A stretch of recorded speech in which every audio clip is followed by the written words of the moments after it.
Tommy goes to the Caribbean. Tommy goes to the Caribbean.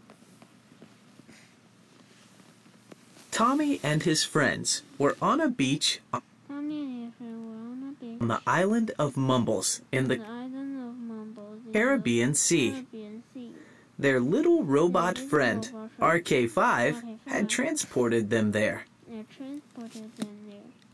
They were startled by a large green parrot that suddenly flew out of the bushes behind them. "That's strange," said Tommy. "I thought I heard that parrot say, 'I must tell the captain.' I'm going to see where it's going. I'll follow the parrot with my binoculars." Tommy ran to the top of a sand dune to see where the parrot had gone. When he reached the top, he looked through his binoculars. He shouted, "Oh no! RK5 has done it again!" "What's happened?" asked Andy. "RK5 has brought us to the Caribbean Sea."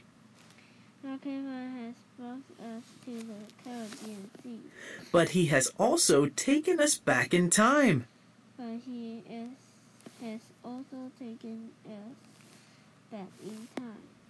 "There's an old pirate ship down there. It's flying a skull and crossbones flag. Let's go and find the treasure before the pirates find us," said Kim. They studied the map. They decided to first go over the sand dunes behind Oxwich Bay. Then they'd head for Alligator Beach. Next, they'd go past Palm Tree Forest. Finally, they'd go around Raven Hill to the place where the cross was marked on the map. The group set off up the sand dunes. From the top of the sand dunes, they could see Alligator Beach in the distance. It did not take them long to get to the bottom of the dunes.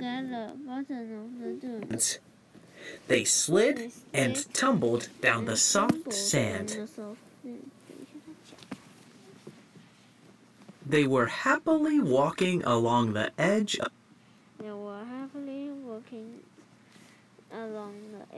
of Palm Tree Forest.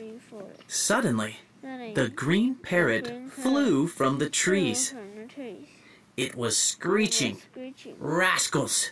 Rascals!" Then they heard a deep voice behind them. "What are you urchins doing on my island?" They turned and saw the most frightening sight they had ever seen. In front of them was a huge man with a long black beard. He wore a long dark blue coat and a big hat. The parrot flew onto his shoulder. "Toby, my parrot here, told me that some fancy little ladies and gentlemen had sneaked onto my island," he said. Two more pirates walked out from the forest. "What shall we do with them, Captain Blackbeard?" asked one of the pirates. "Tie them up and put them with the other two ragamuffins. They look strong and healthy. I should get a good price for them in Port-au-Prince." "Aye, aye, Captain," said the pirate. The five little friends were so scared they were speechless. Bongo was watching from the top of a palm tree, and Taffy was hiding behind some bushes. The pirates tied the hands of the children and made them follow Blackbeard through palm tree forest. When they arrived back at the shore, they saw two other children in the small rowboat. Their hands were also tied. The 5 scared friends were pushed into the boat. Sam and Tommy sat next to the boy and girl. The girl, who was the older of the two, whispered to Sam, "I'm Lily Slade.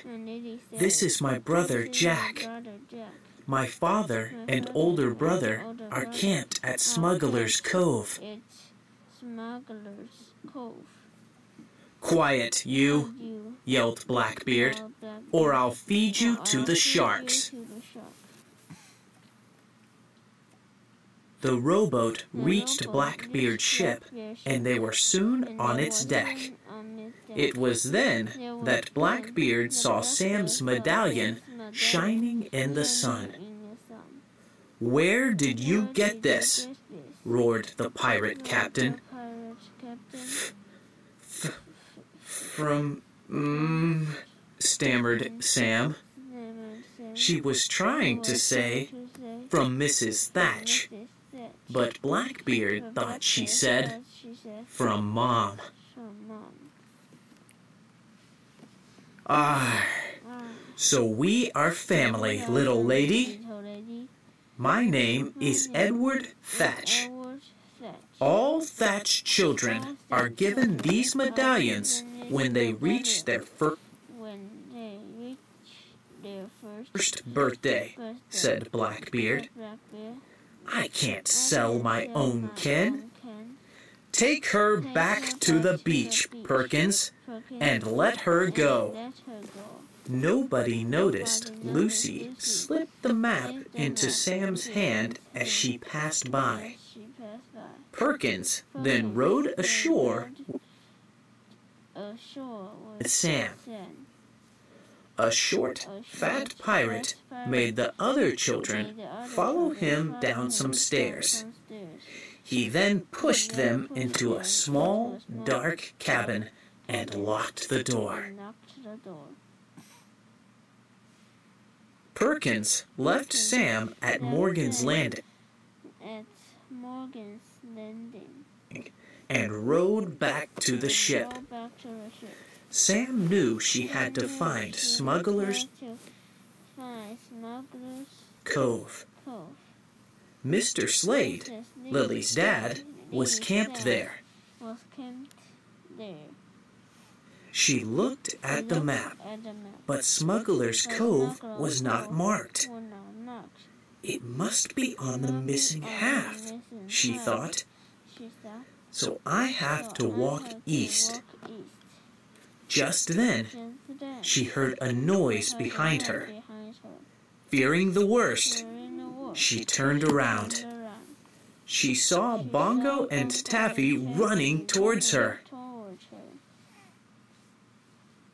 She felt less lonely now that Bongo and Taffy were with her.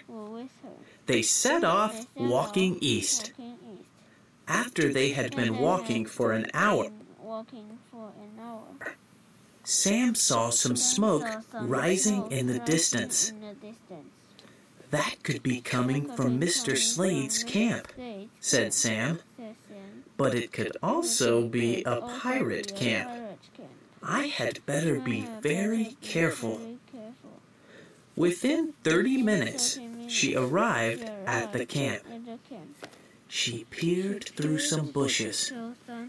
She was happy to see a man and a boy. The boy was about 12 years old. "This must be Smuggler's Cove," she thought. Sam ran into the camp yelling,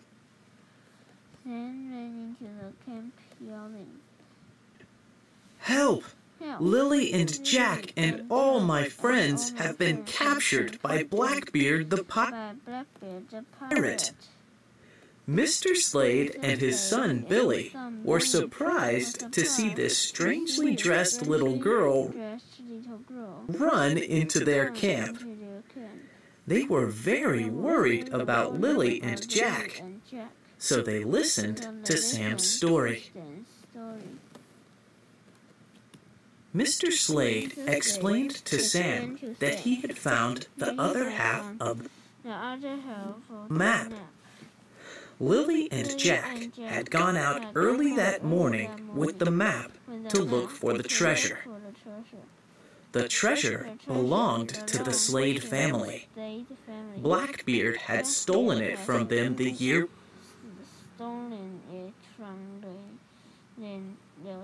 before. The first thing we must do, said Mr. Slade, is to rescue all the children. Then, as we have your half of the map,